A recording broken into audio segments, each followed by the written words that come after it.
Welcome to my social media channel. This is Mark Anderson. In this episode, we're going to talk about the importance of having good character, so stay tuned.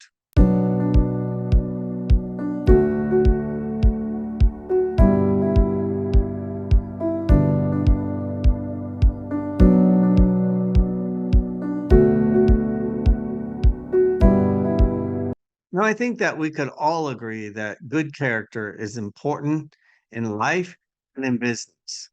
We've all seen examples of bad character and what it can do to our lives and to other people's lives. For example, when leaders have bad character, it can often lead to employees losing their jobs, and it can also cost shareholders and investors millions of dollars when a company has to go bankrupt.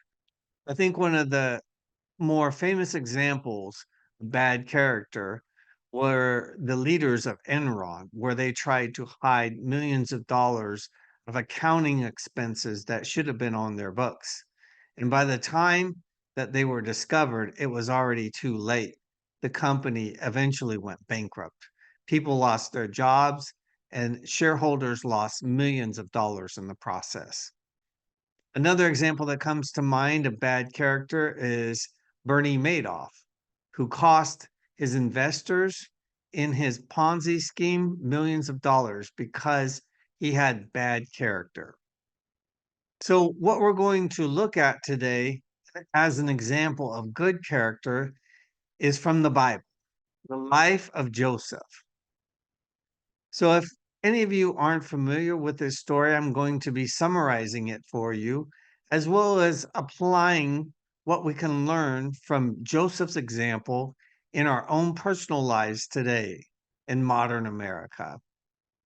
Now, Joseph was hated by his brothers and his family, primarily because his father loved him and treated him special and different than his brothers. He often trusted Joseph to look after his brothers, and Joseph would report back their bad conduct to their father. Additionally, Joseph had some dreams that the Lord gave him that he would someday be a powerful man, but that made his brothers hate him even more. But I think that the final straw with his brothers was when his father gave him a coat of many colors. They really could not stand him after that. And so one day, when his father sent him out into the field to check on his brothers, as he had done in the past, his brothers tried to hide themselves from Joseph. But an angel of the Lord guided Joseph to where his brothers were.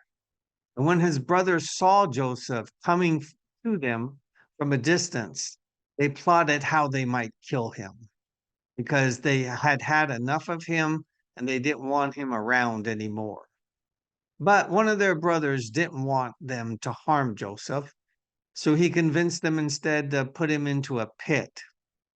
And then later, they decided to sell Joseph to a band of slave traders that was coming in a caravan, and they sold him for money. And then later, they took Joseph's coat and dipped it in the blood of a lamb from one of their father's flocks, and they told their father that he had been torn to pieces by a wild animal. So, what we can see from this first part of Joseph's life with his family is that he had great adversity. He was hated by his brothers because of his father's love for him and special treatment. But Joseph held fast to his integrity. He was honest and faithful and true, regardless of the adversity that he faced. And I think that that is an example for us in our lives and in our businesses. We need to be faithful to what God has called us to do, even when we have adversity in our lives. Things are going to happen that are unexpected, but we need to stay at it and not lose heart and be faithful and honest like Joseph was. So, as we continue the story, Joseph went down to Egypt and he was sold to the captain of Pharaoh's bodyguard, a man by the name of Potiphar. Now, Joseph could have sunk into a depression over his brother's treatment.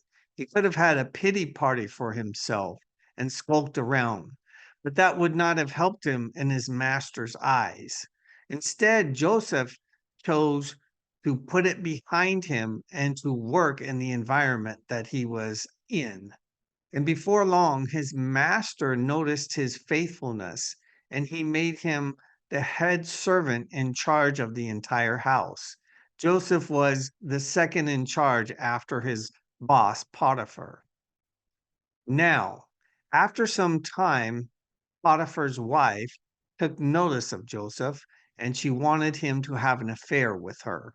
She tried to get him to go to bed with her on various occasions, but Joseph refused. And then one day, when he was in the house all by himself, she tempted him again, and he ran off. And this time she had his cloak in her hand, and she accused him of trying to attack her, and he went off to jail for that. Now, the thing that Joseph kept saying to Potiphar's wife was, can I sin and do such a thing against God? He knew that God was watching over his life, and he didn't want to sin against God because he knew that there would be consequences for that. So I think the application for our lives is that when we are tempted to do things that are immoral or illegal in our lives and in our businesses, we need to resist like Joseph did. Always remember that God is watching you in your life and in your business, and you need to be honest, even if it costs you and me for our honesty, because in the end, God will reward us for our faithfulness in His time. So, as the story wraps up, while Joseph was in prison, once again, he was faithful in the environment where he was placed. He didn't feel sorry for himself, and the warden of the prison placed him in charge of all the other prisoners, just like his original master Potiphar had done. And then one day, a couple of Pharaoh's officials were thrown into jail because they did something that Pharaoh didn't like. And both of them had a dream that Joseph correctly interpreted for them. And the cupbearer to Pharaoh was lifted up, but the chief baker was hanged for what he had done. So we fast forward 2 years later in Joseph's life, and this time Pharaoh has a dream that greatly perplexes him. I won't go into all the details of it, but basically, he told his dreams. There were two of them. He told them to his magicians and his wise men. They could not interpret the dreams for him. Then the cupbearer remembered that Joseph had correctly interpreted his dream while he was in prison the 2 years prior to that event. So he told Pharaoh that there was a man in prison who would be able to interpret his dream. So they called for Joseph, and Pharaoh told him his two dreams. And Joseph, by God's wisdom, was able to interpret them correctly. And since Joseph correctly interpreted Pharaoh's dreams, Pharaoh lifted him up to be the second most powerful man in Egypt after Pharaoh himself. So things happened just as Joseph had interpreted. There were 7 years of plentiful harvest in the land, followed by 7 years of famine. Now, Joseph's brothers, when the famine became severe in the land, had to go to the land of Egypt because Joseph had been storing the grain in Egypt for the years of famine because he knew that they were coming. And Joseph's brothers stood before him. Now, he could have easily at that point had their heads cut off, and nobody would have winked or batted an eyelash because he was the second most powerful man in Egypt. But through a series of events, Joseph eventually reveals himself to his brothers, and he tells them something very important. He says that what you did to me, you meant it for evil, but God meant it for good, to save many lives. And Joseph had a proper perspective. He didn't let his power go to his head. He didn't try to take revenge on his brothers. He saw it from God's perspective, that God was orchestrating the events in his life so that he could become the second most powerful man in Egypt and save many people's lives during the years of famine. And so, to wrap it up, the application for our lives, I think, is that no matter how successful or powerful we become, we can never let money or power change who we are, corrupt our character. Unfortunately, that happens to too many people. And life is too important. Integrity is too important for you to be changed by material possessions.